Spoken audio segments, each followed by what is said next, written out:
শুনেন, দ্বন্দ্ব হচ্ছে আমার আর আলমের সাথে, তাই না? এখন যারা আমাদের কাজ করতো তারা কি, তাদের সাথে কি আমার কোনো দ্বন্দ্ব আছে? আছে নাই তো। আমার কর্মচারী আমাকে নিয়ে বাজে কথা বলার রাইট রাখে না তো? তাহলে আমার হ্যাঁ, ওনাকে বিজ্ঞ আদালত জামিন দিয়েছে, কিন্তু মুসলেখা নিয়ে। সে এই মিডিয়াতে কোনোদিন আমাকে নিয়ে কোনো বাজে কথা বলবে না মৃত্যুর আগ পর্যন্ত। হিরো আলম, হিরো আলম আমাকে নিয়ে কোনোদিন কোনো রকমের বাজে মন্তব্য করবে না। আর আমি তো বিগত দিনে করি না, আমি তাকে আপনি ছাড়া কথা বলি না। আমি মিডিয়াতে এসে তাহলে দুইটা কথা বললে আপনি বলি, আর সে কি করে মূর্খের মতো আমাকে নিয়ে যা তা বলে।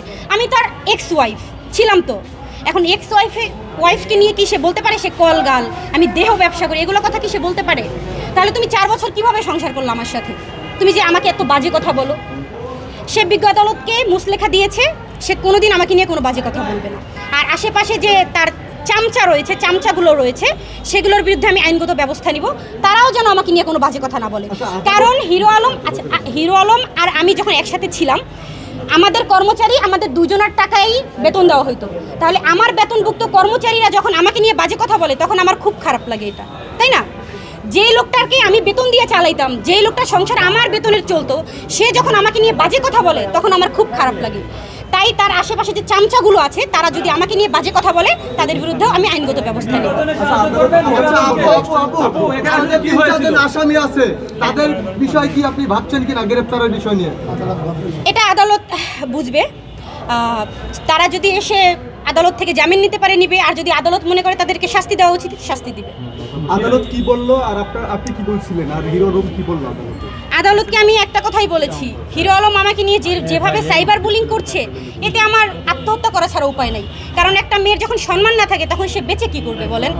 আমার যদি আত্মসম্মানটাই না থাকে, আমাকে যদি সমাজে আমি যদি চলতেই না পারি, তাহলে আমি বেঁচে থেকে কি করব?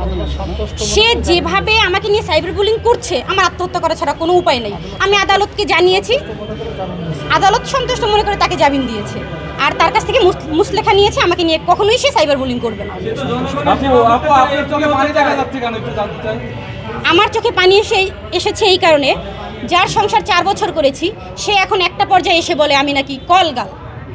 এই কথা শুনলে কান্না চোখে পানি আসবে, কান্না আসবে। আমার তো আত্মহত্যা করতে ইচ্ছা করে। যে স্বামীর জন্য এত কিছু করলাম, যে স্বামীর সব সময় তার বিপদে আপদে সব সময় পাশে ছিলাম, সে যখন বলে আমি কলগাল, তখন আমার তো বেঁচে থাকাই অকেজো হয়ে যায়, তাই না?